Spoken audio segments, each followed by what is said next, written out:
औज़ुबिल्लाहिमिनश्शैतानिर्रजीम बिस्मिल्लाहिर्रहमानिर्रहीम। अस्सलाम वालेकुम माय डियर स्टूडेंट्स, उम्मीद करता हूँ आप लोग खैरियत से होंगे और मज़े में होंगे। वेलकम करता हूँ वाइट चाक अकेडमी के एक और बेहतरीन लेक्चर के साथ।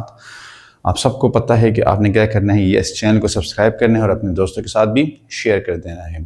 और क्लास 10 की केमिस्ट्री हम स्टार्ट कर चुके हैं, जिस तरह फर्स्ट और सेकेंड की केमिस्ट्री, तो क्लास 10 की भी केमिस्ट्री हम स्टार्ट कर चुके हैं।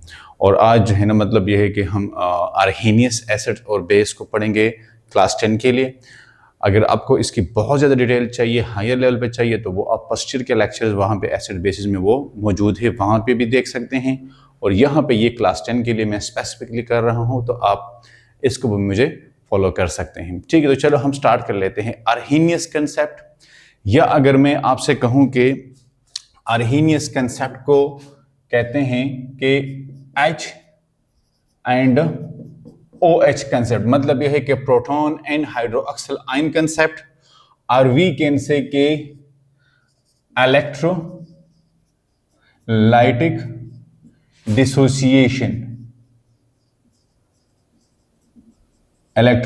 Dissociation, concept for acid and bases. ये भी मतलब अगर कहीं पे आ जाता है तो फिर आपको पता होना चाहिए कि ये आर्हेनियस कंसेप्ट की ही बात हो रही है। मतलब क्या है इस बात करने का, मतलब ये है कि according to the Arrhenius concept, अगर हम बात करें एसिड्स की, तो एसिड्स हमारे पास क्या होते हैं? एसिड्स हमारे पास सब्सटेंसेस, देखिए वो substances on dissolution in equals solution, in equals solution मतलब यह है कि जो वाटर में हो, equals solution produce H plus ion, H plus ion या प्रोटॉन। मतलब यह है कि वो सब्सटेंस के जिसको अगर हम मतलब यह है कि डिसोसिएट करें इक्वस सॉल्यूशन में, तो ये H प्लस आयन प्रोड्यूस करता है। तो जब H प्लस या प्रोटॉन प्रोड्यूस करता है तो ऐसे सब्सटेंसेस को हम एसिड्स कहते हैं। अब आप कहेंगे कि सर किस तरह एसिड्स कहते हैं? देखिए मेरे पास एक जर्नल एग्जांपल है कि HA, ये मैंने एक सब्सटेंस लिया। क्या लिया मैंने? एक सब्सटेंस लिया। A क्यों का मतलब ये है इक्वस, ये वाला, ठीक है। और ये जो मेरे पास रिएक्शन है ये रिवर्सिबल रिएक्शन है, डबल एरो, ठीक है। आपने इरिवर्सिबल सिंगल एरो नहीं, डबल एरो वाला रिएक्शन है, क्योंकि ये वापस चीज बनती है। यहां पे प्रोड्यूस H प्लस और यहां पे A नेगेटिव, ये भी इक्वस है, ये भी इक्वस है। अब इसकी डिसोसिएशन हुई। डिसोसिएशन मतलब ये कि ये सब्सटेंस अपने कॉन्स्टिट्यूएंट्स में डिसोसिएट हुआ, प्लस आयन बने और नेगेटिव आयन बने, ठीक है। ये इसकी डिसोसिएशन हुई, तो लिहाजा यहां पे हमारे पास ये जो डिसोसिएशन है, यहां पे हाइड्रोजन आयन या प्रोटॉन प्रोड्यूस हुआ। तो ऐसे सब्सटेंस को फिर हम क्या कहेंगे? तो इस सब्सटेंस को हम कहेंगे कि ये हमारा क्या है? यस, ये हमारा एसिड्स है। क्या है? एसिड है। एक है तो एसिड है, ज्यादा है तो फिर एसिड्स है। तो इस तरह आप कहेंगे सर ये तो आपने हमें जर्नल रिएक्शन दिया, तो आप हमें इसके फर्दर और भी रिएक्शन दे दें। अब फर्दर रिएक्शन पे जाने से पहले मैं आपसे कहता हूं कि इस तरह हमारे पास एक बीकर हमने लिया, ठीक है। इस बीकर में हमारे पास क्या है? इस बीकर में हमारे पास सपोज हमने मतलब यह है कि वाटर लिया या कोई भी चीज इस तरह की लिए है, और उसमें हमने HA को डिसॉल्व किया, इसको डिसॉल्व किया। जब हमने इसको डिसॉल्व किया मतलब है कि पहले हमने इसको ऐड किया और फिर ये डिसॉल्व हुआ, तो ये H प्लस में और A नेगेटिव में इस तरह इसके आयंस बन गए हैं। लिहाजा इस सब्सटेंस को हम कहते हैं कि ये हमारे पास एसिड है, क्योंकि इसने हमें H प्लस आयन दिए। क्या दिए? H प्लस आयन दिए। तो फिर इसके एग्जाम्पल्स किस तरह होंगे?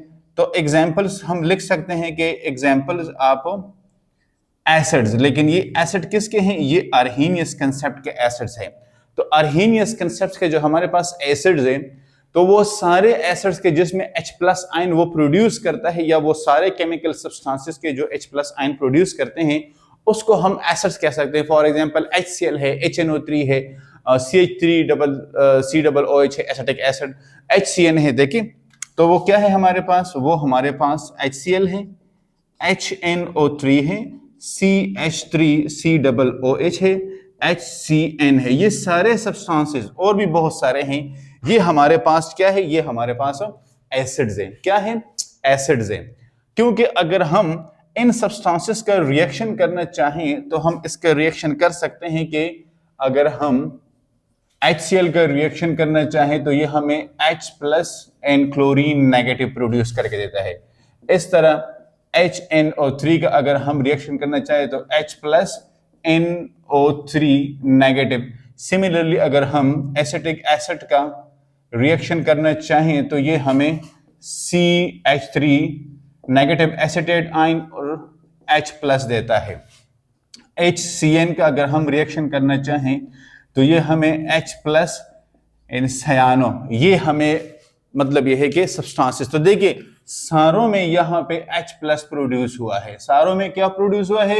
H प्लस प्रोड्यूस हुआ है। मतलब यह है कि इसमें से किसी भी एक सब्सटेंस को आप यहाँ पे डिसॉल्व करें, इसमें डालें, ये आयन में डिवाइड हो जाएगा और जब ये आयन्स में आपको मतलब यह है कि ये वाली चीज H प्लस देगा, प्रोटॉन देगा, तो इट मीन के जो सब्सटेंस आपने ऐड किया उस वक्त आपको पता नहीं था कि ये आपके पास क्या है, लेकिन फिर डिसोल्यूशन से आपको पता चल गया कि इसमें तो आपके पास क्या है? यस, एसिड है, क्योंकि एसिड अर्हीनियस डिफाइन करता है कि हमारे पास वो सब्सटेंसेस होते हैं कि जिन सब्सटेंसेस में क्या होता है? H प्लस प्रोड्यूस होता है। अगर आपसे कोई कहे कि आपने कहा है कि इलेक्ट्रोलाइटिक डिसोसिएशन, इलेक्ट्रोलाइटिक डिसोसिएशन ये है कि अगर हमारे पास ये आयंस में डिवाइड हो जाए, ठीक है, अगर हम इसको इलेक्ट्रिसिटी प्रोवाइड करें और इसके आयंस में स्प्लिटिंग कर ले, तो ऐसे डिसोसिएशन को हम कहते हैं इलेक्ट्रोलाइटिक डिसोसिएशन। मतलब है कि डिवीजन है,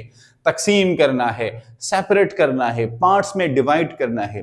तो फिर अगर हम ये इलेक्ट्रिसिटी के जरिए कर ले तो इसको हम कहते हैं इलेक्ट्रोलाइटिक डिसोसिएशन।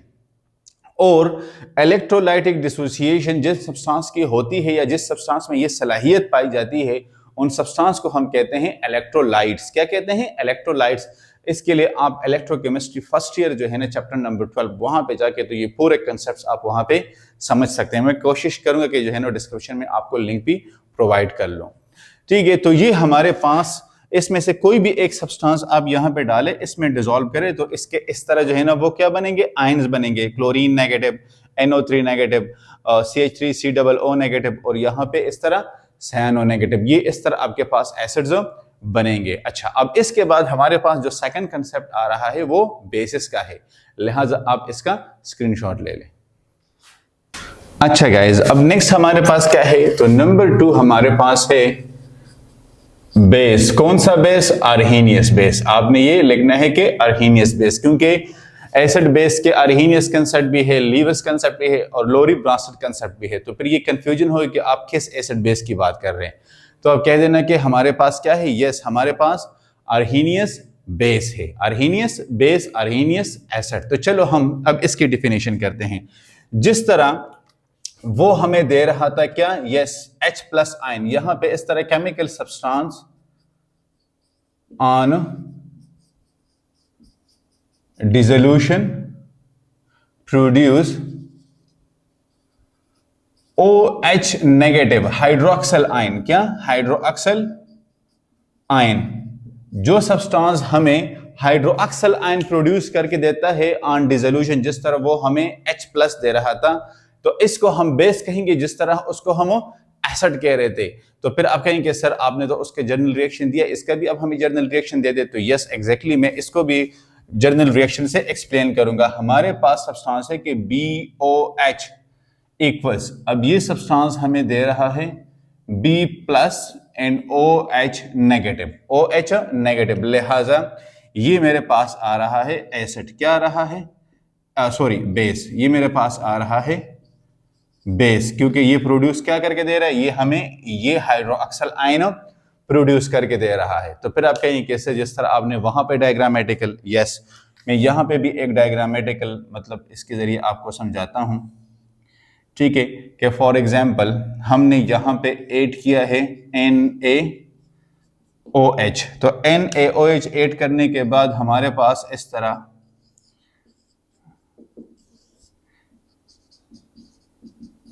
ये हमारे पास आयंस बन गए, ठीक है।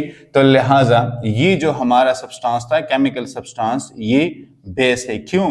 क्योंकि ये प्रोड्यूस कर रहा है हाइड्रोक्सल आयन प्रोड्यूस कर रहा है। तो अगर कोई chemical substance hydroxyl ion produce कर रहा है तो इट मीन कि वो सब्सटेंस हमारे पास क्या है, यस वो सब्सटेंस हमारे पास बेस है। और ये हम कहते हैं कि इलेक्ट्रोलाइटिक क्या, इलेक्ट्रोलाइटिक डिसोसिएशन, इलेक्ट्रोलाइटिक डिसोसिएशन के आयन्स में इसकी जो है ना वो स्प्लिटिंग होती है। इस आयन में स्प्लिट हुआ है और इस आयन में, मतलब ये कि सोडियम प्लस और OH नेगेटिव में। ठीक है, इस तरह आप फर्दर और भी एसिड्स ले सकते हैं और इन एसिड्स को भी आप बारी बारी यहां पे लिख सकते हैं। फॉर एग्जांपल हमारे पास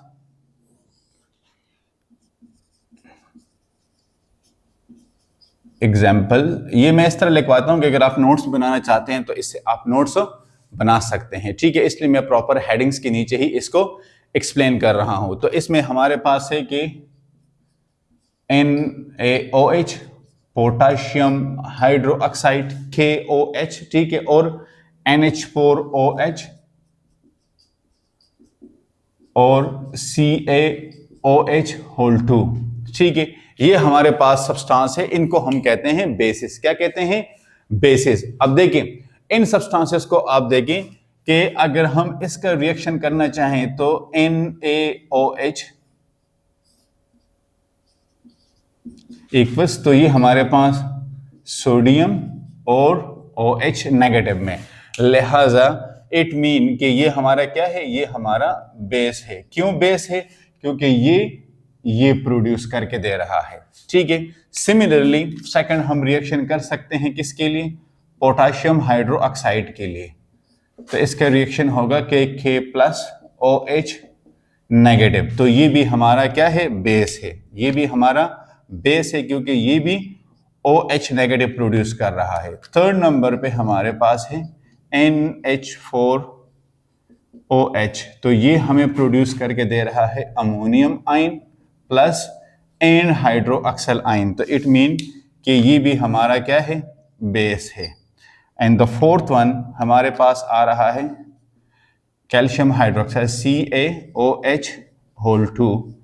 तो ये हमें बता रहा है कि C+OH नेगेटिव। ठीक है, तो हमारे पास 2OH है तो 2OH नेगेटिव। तो लिहाजा इट शोज कि ये भी हमारा क्या है, बेस है। तो मोस्टली जब आप इस तरह के सब्सटेंसेस देखेंगे तो आपको यहीं से पता चल जाएगा, आपको ज्यादा इसमें मतलब ये कि वो मेहनत करने की जरूरत नहीं करनी पड़ेगी। आपको यहीं से अंदाजा हो जाए कि देखिए OH इसमें मौजूद है, OH इसमें मौजूद है, ये देखें OH इसमें ऑलरेडी मौजूद है, आपने सिर्फ इसकी डिसोसिएशन करनी है। तो अब यहां पे ये क्लियर हो जाता है कि वो सब्सटेंसेस के जो हमें हाइड्रोक्सिल आयन प्रोड्यूस करके देता है, उन सब्सटेंसेस को हम क्या कहते हैं, अर्हीनियस बेस कहते हैं।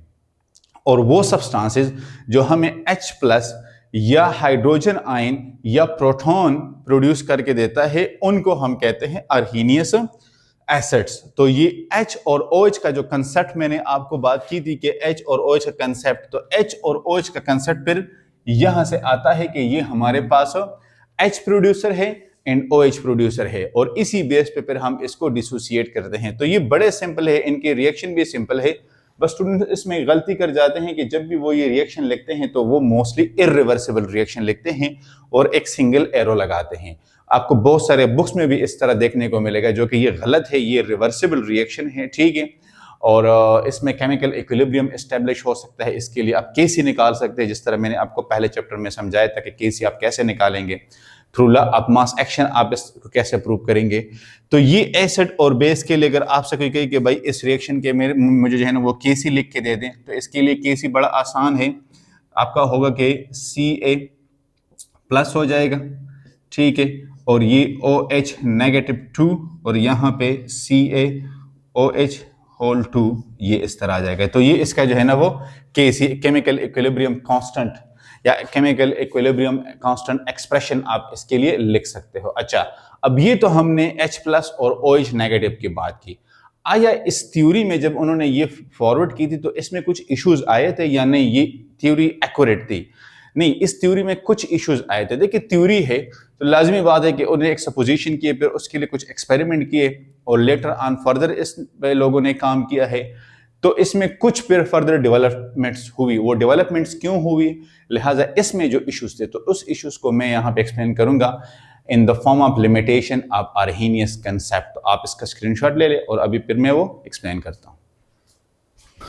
अच्छा गाइस, अब देखिए लिमिटेशन ऑफ आर्हेनियस कंसेप्ट। तो आर्हेनियस कंसेप्ट के लिमिटेशंस क्या है, देखिए द नंबर वन जो इसका लिमिटेशन आ रहा था कि only H plus having and OH negative having substances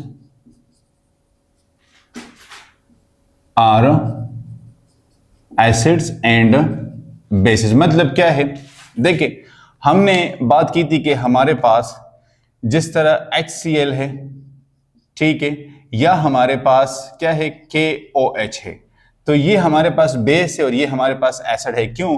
क्योंकि इसके पास H प्लस है और इसके पास OH नेगेटिव है।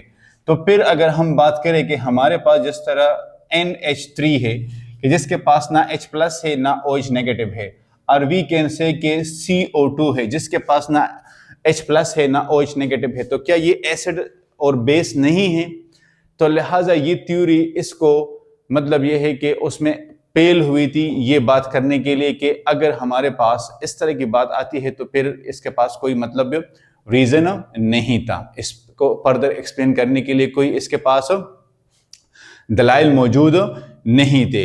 तो इट मीन कि हमारे पास ऐसे सब्सटेंसेस के जिसमें H प्लस या OH नेगेटिव मौजूद ना हो तो वो एसिड और बेस नहीं होंगे, लिहाजा ये बात बिल्कुल सरासर गलत थी। ठीक है, तो ये पहले इसकी जो फेलियर था कि नहीं, ऐसे भी सब्सटेंसेस है कि जिसमें H प्लस OH नेगेटिव नहीं है फिर भी वो एसिड्स और बेस है। एप्लीकेबल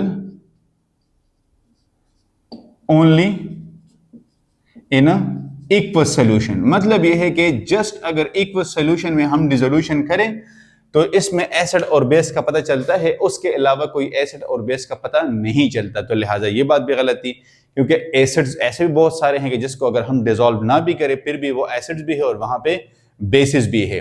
तो लिहाजा यहाँ पे ये बात भी काबिल जिक्र है कि नहीं, ऐसे भी एसिड बेस होते हैं कि जिसको इक्वस सोल्यूशन में डिसॉल्व करने की जरूरत नहीं पड़ती।